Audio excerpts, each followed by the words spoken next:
Shalom, puji Tuhan, Bapak Ibu Saudara yang dikasihi Tuhan. Renungan firman Tuhan hari ini adalah tentang tanah liat di tangan tukang periuk. Kita akan membaca dari kitab Nabi Yeremia pasal yang ke-18 ayat 1 sampai ayat yang ke-6. Firman yang datang dari Tuhan kepada Yeremia bunyinya, "Pergilah dengan segera ke rumah tukang periuk. Di sana aku akan memperdengarkan perkataan-perkataanku kepadamu. Lalu pergilah aku ke rumah tukang periuk dan kebetulan ia sedang bekerja dengan pelarikan.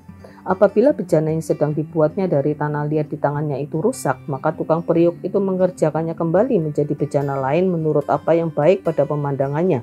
Kemudian datanglah firman Tuhan kepadaku bunyinya, masakan aku tidak dapat bertindak kepada kamu seperti tukang periuk ini, hai kaum Israel?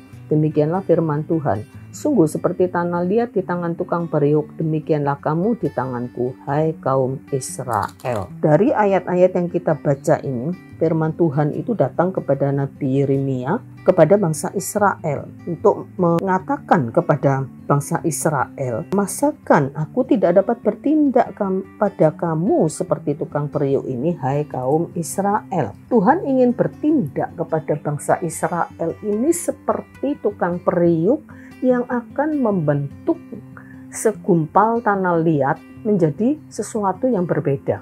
Jadi Israel ini Tuhan umpamakan seperti tanah liat yang diambil, dipisahkan untuk dibentuk menjadi suatu bejana. Bejana ini tentu lebih indah dari sekedar tanah liat, tidak hanya lebih indah, tetapi bejana ini tentu menjadi sesuatu yang lebih berguna daripada sekedar tanah liat. Nah, untuk menjadi satu bejana, tentu tanah liat ini harus melewati sebuah proses dan harus mengikuti proses yang dilakukan oleh tukang periuk ini untuk membentuk. Disinilah diumpamakan kalau kehidupan orang Israel ini Tuhan ingin menjadi sesuatu yang berguna. Nah, dalam perumpamaan ini tentu bisa atau diterapkan untuk kehidupan kita juga, orang-orang Israel secara rohani. Tuhan juga punya keinginan yang sama untuk kehidupan kita sebagai orang-orang Israel rohani, untuk menyerahkan diri kepada Dia sebagai tukang periuk yang akan membentuk kehidupan kita dari segumpal tanah liat yang tidak berguna menjadi satu bejana yang berguna. Karena itu mari Bapak Ibu Saudara yang dikasihi Tuhan, kita menyerahkan diri kita. Kalau kita melihat di dalam kitab Nabi Yesaya pasal 64 ayat yang ke-8, ini merupakan doa penyerahan dari orang Israel. "Tetapi sekarang ya Tuhan, Engkaulah Bapa kami. Kamilah tanah liat dan Engkaulah yang membentuk kami, dan kami sekalian adalah buatan tangan-Mu." Di sini merupakan satu doa penyerahan dari bangsa Israel ini untuk menyerahkan diri kepada sang penjunan atau tukang periuk yang akan membentuknya untuk menjadi sesuatu yang berguna. Tanpa penyerahan diri, itu Allah tidak bisa memaksakan. Memang kalau tanah liat itu sudah di tangan tukang periuk, tanah liat itu tidak bisa berontak karena dia benda mati.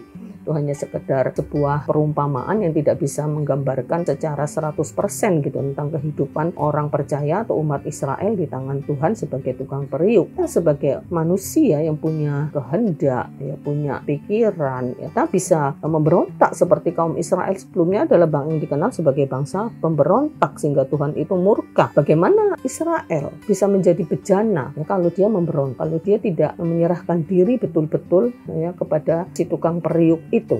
Demikian juga dengan kehidupan kita.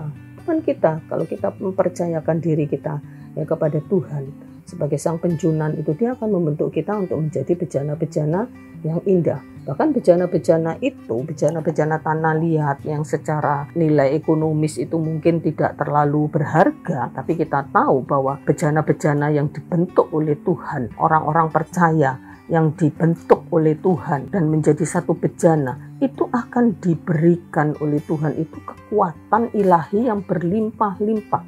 2 Korintus 4 ayat yang ke-7, "Tetapi harta ini kami punyai dalam bejana tanah liat, supaya nyata bahwa kekuatan yang melimpah-limpah itu berasal dari Allah, bukan dari diri kami." Bejana tanah liat yang memang tidak memiliki kekuatan seperti bejana-bejana atau perabot-perabot yang terbuat dari logam, dari emas, dari perak. Bejana tanah liat itu rapuh memang. mudah pecah. Tetapi ketika bejana tanah liat itu diisi dengan kekuatan ilahi yang berlimpah-limpah yang berasal dari Tuhan, maka percayalah bejana itu memiliki sesuatu yang luar biasa. Dan dia bisa menjadi satu alat yang betul-betul bisa dipakai oleh Tuhan bagi kemuliaan namanya. Karena itu mari Bapak Ibu Saudara yang dikasihi Tuhan, mari kita menyerahkan diri, merelakan diri kita untuk diproses dengan cara Tuhan, lewat apapun Tuhan proses kita, dengan kebenaran firman Tuhan, dengan masalah, dengan teguran, bahkan dengan hajaran. Mari kita merelakan diri kita, jangan mengeraskan hati, supaya kita bisa menjadi bejana-bejana yang indah, yang berguna bagi kemuliaan nama Tuhan. Amin. Puji Tuhan. Mari kita berdoa. Bapa yang di dalam surga, kami rindu bahwa hidup kami berguna ya Tuhan. Untuk itu kami menyerahkan diri kami kepadamu Tuhan, untuk dibentuk sesuai dengan kehendak-Mu. Kau tahu apa yang terbaik ya Tuhan dalam diri kami. Kau akan memproses kami, membentuk kami menjadi bejana-bejana yang indah.